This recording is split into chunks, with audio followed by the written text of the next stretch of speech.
岡野の版画工房へようこそ。版画の使い岡野です。今日は、リトグラフの技法編ですね。理論編ということで、リトグラフの解説をしようと思います。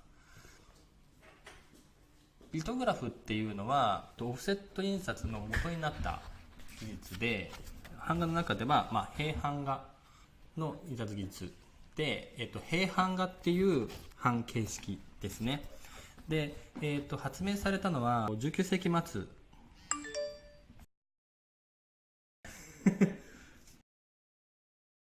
18世紀末ですね。1796年にアロエス・ゼネフェルダーっていうドイツの今発明家ってことになるんですかね、によって発明されました。アロエス・ゼネフェルダーは戯曲ですね、楽譜を印刷する、安く印刷する方法を探していました。当時は活字ですね、活版印刷か銅版で印刷するしかなくて、木版ですね。で、版を作るのも非常に手間がかかるし、印刷するのもお金がかかると。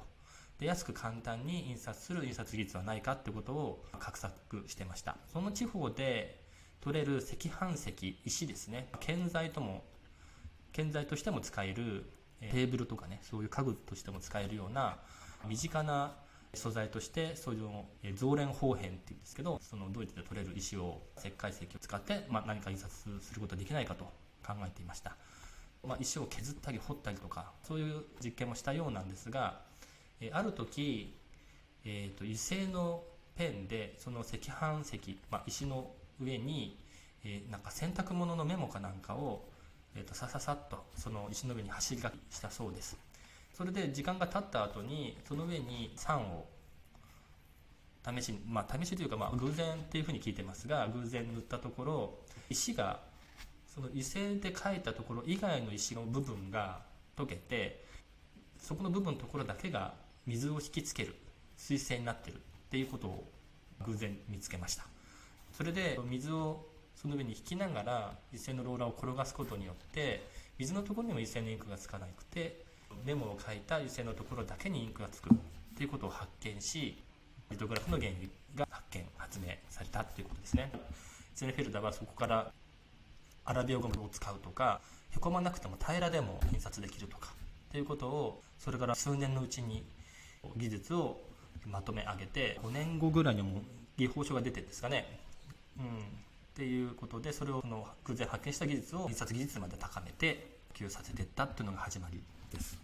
基本的にはリトグラフは油性のペンで石の上で、油性のペンというか描画材で描くだけで版ができるので、非常に簡単に版が作れるということで、瞬く間にヨーロッパ中にその印刷技術は普及していきました。日本では江戸末期ですね。江戸時代にはリトグラフの作品そのものが入ってきたんですけど、末期にプレス機と技術が入ってきて、それ以降リトグラフの作品を日本でも印刷されるようになってきました。なんだっけ、オフセット印刷とは、リトグラフっていうのは基本的には作品というよりも印刷技術ですね。安く大量に簡単に印刷する印刷技術として発展してきた、ある種の芸術の領域っていうよりも技術ですね、技術史、印刷史としての歴史の流れですね。日本においては20世紀入ってから創作版画運動っていうのが山本かなえさんらによって起こり、版画っていうのは大量生産としての価値もあるが、芸術としての価値もあるのではないかっていうのが創作版画運動の起こりですけれども、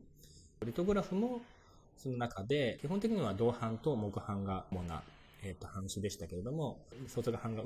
以降にも日本でもリトグラフで作品を作られるっていうようなことが行われるようになってきました。逆に言えば、印刷技術としてその後オフセット技術の元という話がありましたが、オフセット印刷というものができてからは、リトグラフ、石に絵を描くという技法そのものは急速に衰退していくことになります。オフセット印刷っていうのは、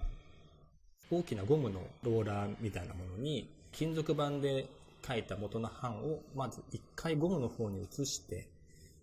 たゴムの方に移ったものを紙に移すっていう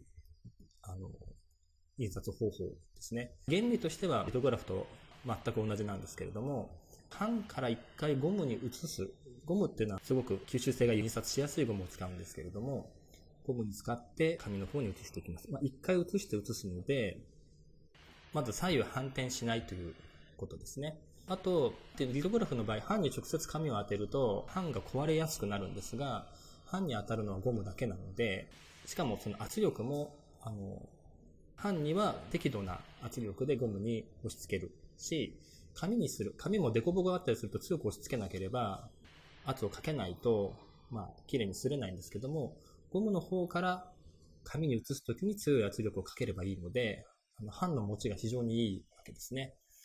基本的には紙の印刷、本を印刷したりとか、紙に印刷されるもの全般すべて使えるということですね。紙の種類も印刷しやすい紙は当然あるんですが、直接版に当てて擦るよりもオフセットの方が汎用性があるというか、いろんな紙には擦りやすくなるはずですね。しかも版が壊れづらいということなので、印刷技術としてはそっちの方が簡単に大量に印刷できるということで、オフセット印刷の方に移行していき、今現在もオフセット印刷っていうのは大メジャー技法ですよね。リトグラフっていうとあんまり聞かないかもしれないですけど、オフセット印刷っていうともう印刷業界では未だにメジャーな技術ということで残っていますね。